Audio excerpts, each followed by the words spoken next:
Islam.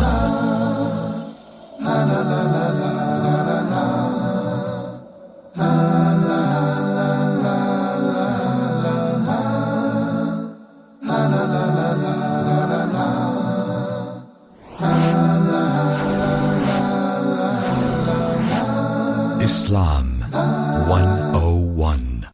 Bismillah wassalatu wassalam ala rasulillahi amma ba'du. Welcome once again to a new episode of Islam 101, the fundamentals of the religion of Al-Islam. Today, inshallah, our discussion is centered around a few deviant groups that have presented themselves to the world and they made a claim that they are Muslims. Some of the groups that we're going to mention today, they're clearly outside of the fold of Al-Islam. As it relates to the last one that we're going to mention, then they are in the fold of Al-Islam if they are the regular people from that group. But concerning the scholars, those people who have knowledge about what they're saying and what their statements imply and what their beliefs imply, then the ulama are definitely outside of the religion of Al-Islam because they have gone against what is known in our religion by necessity. And what I mean by what is known in the religion by necessity is simple.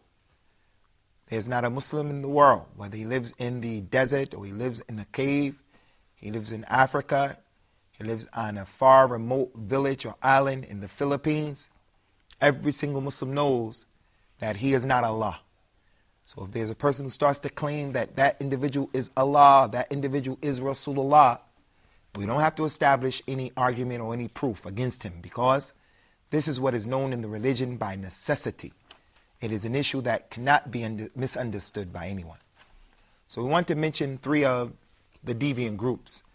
And we mention them so as to warn against them, and also because people many times make the mistake of misconstruing these groups as being an example of the Muslims and from the religion of Al-Islam.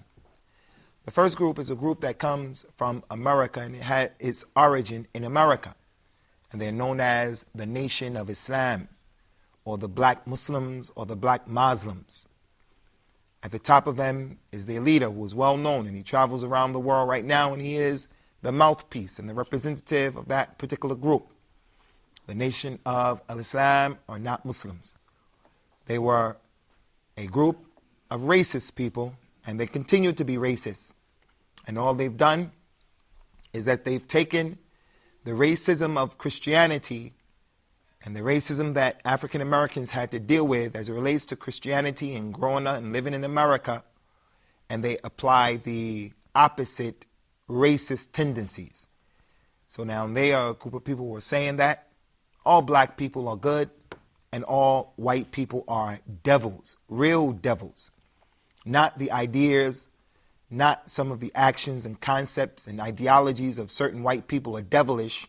They say and believe that all white people are devils, real devils, and that they are a diabolical race that was created in a cave by a mad scientist by the name of Yaqub.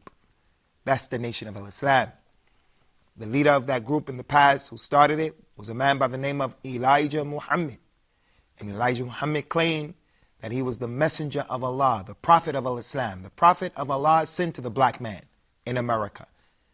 This in and of itself puts a person outside of the religion of Al-Islam. To claim that you are a prophet after Rasulullah is clear disbelief.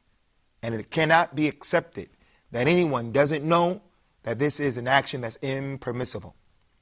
Concerning the Nation of Al-Islam, there were a few famous worldwide known personalities who were members of this group, like Muhammad Ali Clay, as the Arabs call him, the boxer, the famous heavyweight champion of the world. May Allah cure him of his disease, his sickness that he has right now. He used to be with that group, but Allah subhanahu wa ta'ala guided him, and he guided him to the universal reality of Orthodox Islam, as they call it, the Islam of the Quran and the Sunnah, to the best of his ability. The important thing is, he left that group and now he's a real Muslim. Similar to him is Malcolm X, Al-Hajj Malik Shabazz, rahimahullah, may Allah have mercy upon him, who was ultimately assassinated by some of the members of that group after Malcolm X almost single-handedly built up that group's followers. And then he made the Hajj, or the pilgrimage, to Mecca, where he was afforded the opportunity to see the universality of Islam. That there were white Muslims from Turkey, white Muslims from Albania, white Muslims from Russia, white Muslims from Yugoslavia, and he had an opportunity to sit, to sleep, to eat, to drink, and to perform the pilgrimage with those white Muslims. And then he realized that what he was teaching and preaching and calling to in America when he was a member of that group was not correct. And it's not strange, and it's no secret, that upon his return trip to the United States, after declaring that he was a real Muslim, that he was assassinated right after that. So those are two of the famous people who are from that group. So no one should make any mistake and get the issue twisted as it relates to whether or not the Nation of Islam are Muslims. They're non-Muslims. They have too many beliefs, too many concepts that are opposed to the religion of Islam. They believe that a man by the name of Fard Muhammad is Allah reincarnate. That Fard Muhammad, who was an Arab man who actually looks white, he came and he chose Elijah Muhammad and made Elijah the prophet to the black man. That's a state of disbelief. And right now they have a large following. So, if you're a Muslim and you have an opportunity to see their representative giving talks here or giving talks there, or you may see some of their lectures that seem to be well attended, you have to be able to make the distinction that those people are not Muslims. And the mass media only give them a lot of exposure to mislead the people into believing that they're Muslims, so that the picture of Al-Islam and the true image of Al-Islam can be distorted in the minds and the eyes of those people who may be interested in the religion of Al-Islam, the true religion. The second group that we want to mention is another group who their leaders are non-Muslim. And some of the followers are non-Muslims, but we won't say that all of the followers are non-Muslims, because some of their followers just don't know. And for that person who just doesn't know, he was born in an environment that they believed in this and they propagated this understanding, then we say that the regular general people, inshallah, they are excused because of knowledge. But they should know that they're falling into major crime and a major sin. As for the leader, then he's clearly a non-Muslim. And that is the group that is called the Ahmadiyya. The Ahmadiyyas, who their founder is Ghulam Ahmed. Ghulam Ahmed. So they call their group Al-Ahmadiyya after their founder. They come from India, and this man was in India in a place called Qadiani. And they also called the Qadianis. They're also non-Muslims. They're non-Muslims because they reject many of the concepts that Al-Islam has made the fundamental and basic concepts that have to be understood by every single Muslim. For an example, Muslims believe that there is no prophet after Prophet Muhammad. The only prophet after Muhammad is the prophet of Al-Islam, Jesus, Isa ibn Maryam. But even with Isa being a prophet after Muhammad, he actually came in terms of the chronological order. He came before Muhammad. And when he comes back, he's going to rule and judge, and he's going to be upon the religion of Muhammad. He's going to be upon Al-Islam. He's going to judge by this Quran. But this particular man, Ghulam Ahmed, believed, and he taught, and his followers believe, that he is a prophet after Rasulullah. That Ghulam Ahmed is a prophet and the messenger after Muhammad ibn Abdullah sallallahu alaihi wasallam. And this is disbelief. It should be understood, whether you're from this group or not, or you know about this group, that this group was one of the main factors that helped the British to colonize the Muslims in that area, in India in particular, because of some of the comments and some of the principles that this man called to. For an example, he said things like, the Arabic language is not as important as the Urdu language was. So whenever you divorce the Muslims from the Arabic language, you're going to divorce them from the book that Allah revealed. If anyone comes to you and he says, I know a man, he's very knowledgeable about the religion of Al-Islam. I say, oh yeah? Does he know the Arabic language? If they say no, then I'm going to say he only can know but so much. In English, Urdu, Chinese, or whatever.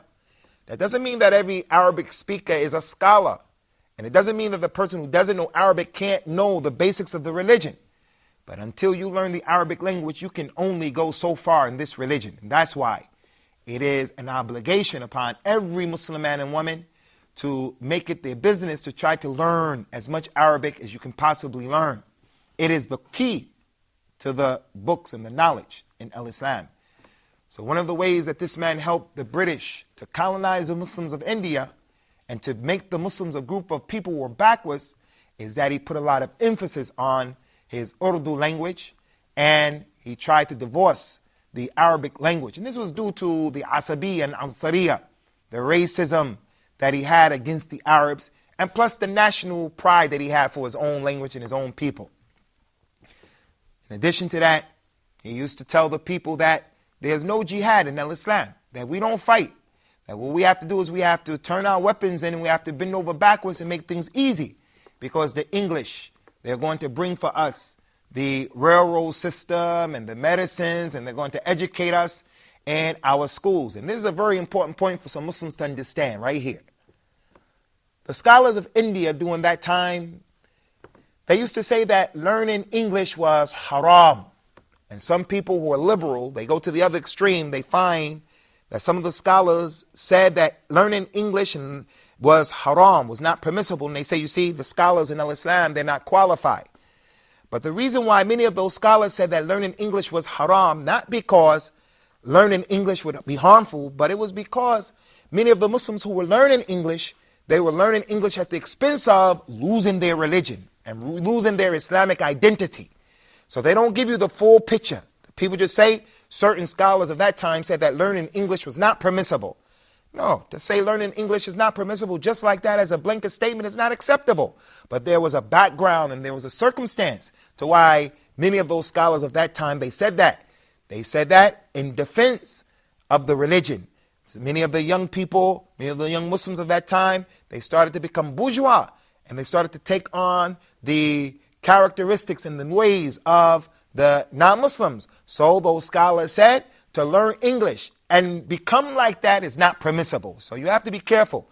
And we can't look at our scholars as being low, down. We have to have husna dhan, have a good opinion about our scholars, whether they're from India or other than that. Because there were a lot of major scholars, and there continue to be a lot of major scholars in that part of the world. We'll be back, inshallah, with the second half of this particular episode. And we hope to see you, inshallah, rejoin us for the second aspect of this topic. Islam 101.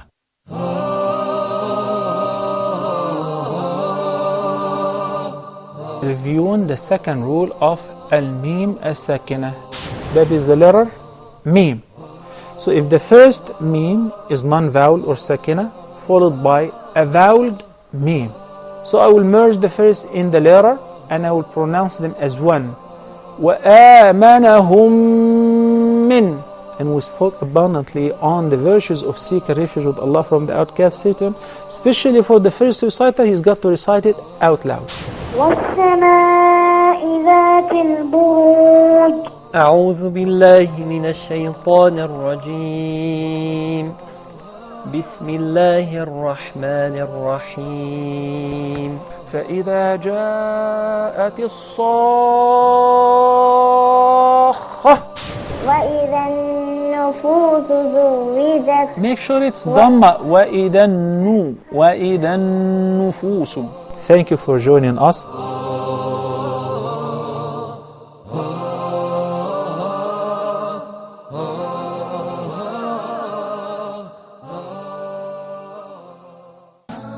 Islam 101. Welcome back to Islam 101, where we've been discussing the issue of the Ahmadiyyas. Concerning the Ahmadiyyas, the Qadianis, from their deviant concepts that will take a person outside of the fold of al-Islam if he understands and he knows what he's saying and the ramifications of this particular ideology, is that those people believe, as Ghulam Ahmed used to say, that the Muslim wasn't required, or his follower wasn't required to make Hajj, the pilgrimage to the sacred city in Mecca, but instead he would have to go to their city there in Qadian, and perform some rites that he made up for them.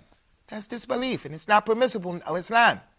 The Hajj is the fifth pillar of Islam, and Umar radiallahu anhu used to say, whoever chooses not to make the pilgrimage and he has the ability to do so, then let him die as a Jew or let him die as a Christian, meaning let him die on other than the religion of Islam. So it Hajj is to Mecca. And in addition to that, from the worst concepts that they have, from the worst, it's the fact that they don't believe that Jesus Christ is coming back. And you cannot be a Muslim until you believe fully and without any doubt and with a surety and certainty that Jesus, the son of Mary, has been raised up to Allah, the Most High. And he lives a life that is in the barzakh, al-hayatul barzakhiyah, that only Allah knows the reality of that life. And he's going to return back. And he's going to come down in a bait or in a place in the Sham, in that area that is Jordan and Syria right now, at a place called Babul Lud in that area right now. And he's going to make the Umrah and the Hajj. He's going to judge by Islam. He's going to kill the swine. And he's going to break the cross. And he's going to get married. And he's going to pray the Salat of al-Islam, the prayer of al-Islam. So all of those things put these people outside of the religion of al-Islam when they know what they're talking about. And lastly, the last group are a group of people who have political power today. As I mentioned, their scholars are disbelievers. They're not Muslims. But they're regular people who are ignorant. They don't know. They were born in this environment. They were born to parents who believe this and they believe as a result, but they just don't know. Then we do not pronounce disbelief upon those people. But nonetheless, they are not from the awliya of Allah. They're not from the friends of Allah. Nor are they from those people who will be uppermost in the last day. And Allah knows best. And they are those people who curse the companions of Rasulullah sallallahu alaihi wasallam. And they say that all of the companions have apostated with the exception of a few. And they make horrendous, outrageous claims that the Prophet of al-Islam, he gave Ali ibn Abi Talib certain knowledge that he didn't give anyone else. He hid knowledge from the other companions and only gave knowledge to Ali. They claimed and accused the wives of Prophet Muhammad, especially Aisha, of committing adultery. May Allah protect us from that type of danger. They say that the Quran that we have is only 1/3 of the real Quran. That there are other 2/3 from the Quran that is not with this Quran. That Gabriel, when he came down, he gave the Quran to, he was supposed to give the Quran to Ali. But instead of giving it to Ali, Gabriel made a mistake. And Gabriel gave the Quran to Muhammad sallallahu alaihi wasallam. The person who believes this and he has knowledge, wallahi, by the Lord of the Kaaba, you are an individual who has gone outside of the fold of al-Islam. So those people have political power today, and that's why they are allowed to do some of the things that they do. But nonetheless, they are from the people of innovation and the people of kufr and the people of desires, the people of disbelief. So we have to be careful and not look at them as being the representatives of this ummah, this nation, or of our religion. We're going to take some questions now, inshallah, starting with my brother Al-Akh Muhammad Al-Afghani, and then after that with brother Noor, and then Al-Akh Umar. Tfaddal. My question is that arising this kind of groups in Muslim societies, what can we expect from Muslim rulers to do against this, and what can a Muslim individually can do? Concerning the Muslim rulers, they have an obligation and a responsibility to subdue these people, to stop their munkar that's taking place, the evil from their actions. Like Umar radiallahu anhu dealt with the young boy called Sabih, who used to go around asking the people about the shubahat of the Quran, those ayat of the Quran that will cause problems for people to understand. They were difficult for people to understand. And Umar took him to task. And then after beating him, he expelled him from the city and told him, you go out there and you live by yourself. And he told the community, no one talks to him, no one does business with him, no one helps him. This is the way the leader used to do it with those people in the past. Rasulullah himself, sallallahu alaihi wasallam, used to warn the people about the deviant groups and the deviant concepts. And my ummah is going to split up into 73 groups. That's him warning us, warning the community of those people. So it's the responsibility of the leaders of the Muslims to warn about them and to subdue them if they have the power to do so. Chase them through the earth. Lock them up. Make sure that their cancer does not spread through the community. As it relates to the regular Muslims, we should avoid giving those people our ears. We should warn other Muslims about them, warn non-Muslims about the deviant concepts. We should not sit with them and to spend time with them. The Prophet told us, sallallahu alaihi wasallam, لا يريد المصحي على الممرض أو الممرض. He said, the camel that is well, has good health, the camel that is well should not be allowed to drink from the same water trough as the camel that is sick. One camel, you know, he has a sickness in the knees and the elbows of the camel, in his nose, in his mouth. There are certain worms that are poison. It doesn't hurt that camel who has it, but if he drinks from the well or the trough of another camel, then the germs are going to spread. So if you are a man who has camel, you have sheep, he said, don't allow the good camel to drink, the well good camel to drink with the camel that's sick, so that he doesn't become sick. So what am I using this hadith for? We're using it to say that the Muslim who his aqeed and his belief is good, he shouldn't be allowed to drink from the same cup. He shouldn't be allowed to mix with those people who have sicknesses in their hearts and in their minds. So you should avoid them. That's from our religion, not sitting with the people of innovation. Akhi, Noor. Okay. Some Muslim in my country, they have some classification about bid'ah or innovations in Islam. They have a classification. The first type is bid'ah hasana or good innovation, and this is allowed. And the second one is bad innovation. So what do you think about this? Concerning the taqseem or the division of innovation into the bid'ah that is hasana or the bid'ah that is sayyi'ah, good or bad, this is a taqseem or division that is rejected. Or some people even say that there is a bid'ah that is wajib, and a bid'ah that is haram, and a bid'ah that is mustahab, and a bid'ah that is makruh, and a bid'ah that is mandub, ilayha. This is not acceptable, even if some major scholars of al-Islam said something like that. Because the Prophet of al-Islam, he said, kullu bid'atin dalala. Every bid'ah is a going astray. If it is an innovation that's been introduced in the religion, then it's going astray, unless you have a proof that would allow you to do it. And then it will cease to be a bid'ah. So every bid'ah, innovation according to the Messenger of Allah, is going astray.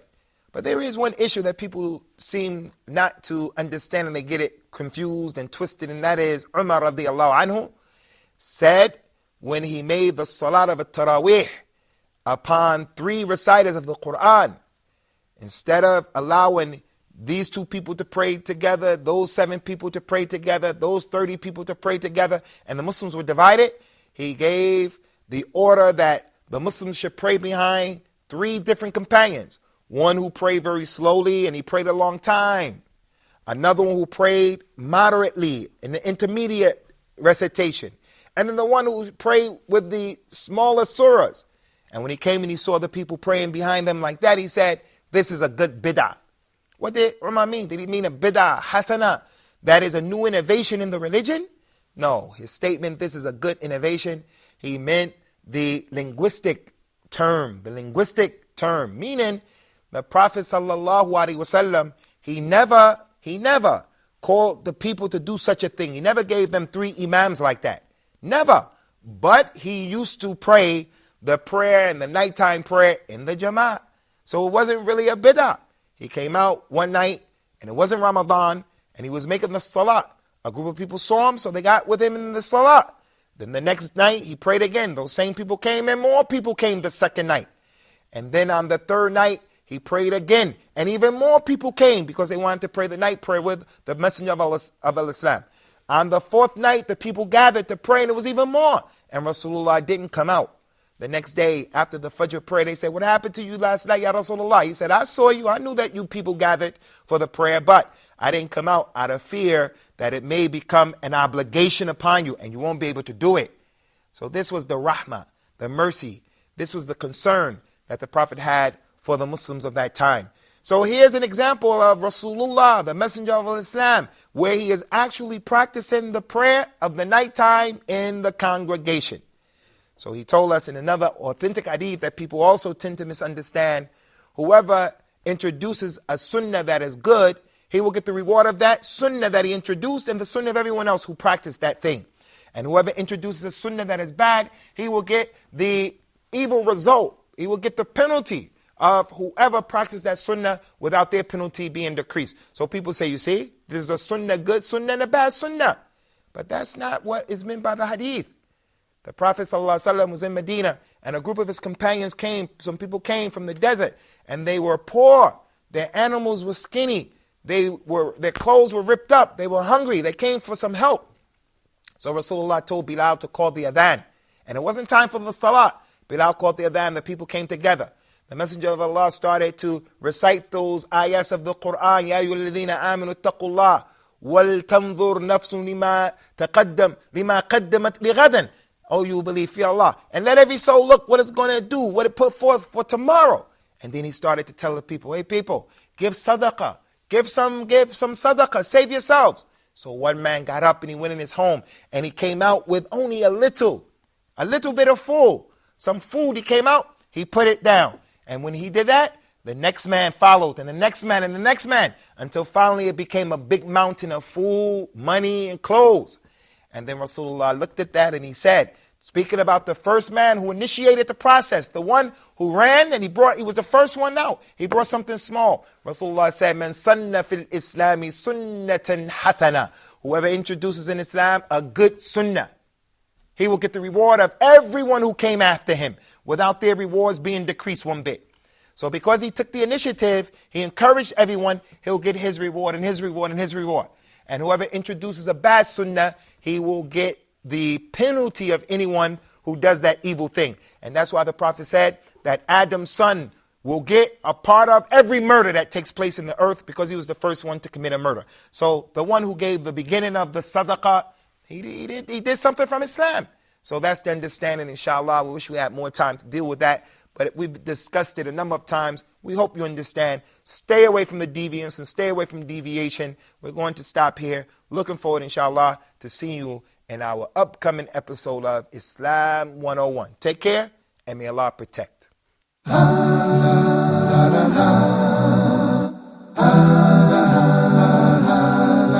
Islam.